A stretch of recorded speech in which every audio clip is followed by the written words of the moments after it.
కానీ ఆర్ఎస్ఎస్ ఏ పని చేసినా సరే అన్ని అనుమతులు తీసుకుంటుంది, అనుమతులతోనే చేస్తుంది. అవన్నీ కూడా బహిరంగంగా చట్టబద్ధంగా చేస్తున్న కార్యక్రమాలు అవన్నీ కూడా బహిరంగంగా చేస్తున్న కార్యక్రమాలను తప్పుపట్టడం ఏంటి? చూసుకోండి, వచ్చి పోలీసులు రావచ్చు, అధికార యంత్రాంగం, ఇతర అధికార యంత్రాంగం రావచ్చు. ఇప్పుడు ఏదైతే ఆరోపణలు చేస్తున్నాడో బ్యాన్ చేయాలంటూ లేఖలు రాసిన సిద్ధరామయ్య కొడుకో, ప్రియాంక ఖర్గే, మల్లికార్జున ఖర్గే కొడుకో ఇవన్నీ అంటున్నారు కదా, బహిరంగంగా నిర్వహిస్తుంది, వాటిని రద్దు చేయాలి, బ్యాన్ చేయాలి, అనుమతి ఇవ్వకూడదు అంటూ తప్పు పడుతున్నారు కదా.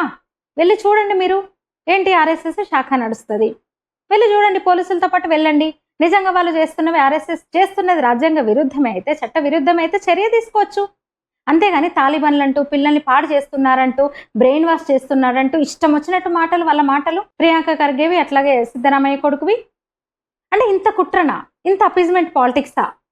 ఏముంది దాంట్లో? ఇది తప్ప కుట్ర కాక ఇంకేముంది చెప్పండి? ఏ అనుమతులు తీసుకోవాలో ఆ అనుమతులు తీసుకునే శాఖను నడుపుతుంది ఆర్ఎస్ఎస్ శాఖ నడుస్తుంది, అనుమతి లేకుండా నడవదు.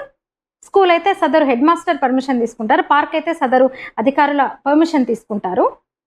అంటే ఏంటి నేరం ఏంటి అసలు? దేనికి నిషేధించాలి? కాషాయ ధ్వజాన్ని పెట్టడం నేరమా అక్కడ? ఆడడం నేరమా? కేల్కూదు నేరమా అక్కడ? నిషేధమా? భారత్ మాతకి జై అనడం నిషేధమా ఈ దేశంలో? ముఖ్యమంత్రి ఆ స్థాయి మంత్రులు నిర్వచించండి అసలు ఏంటో.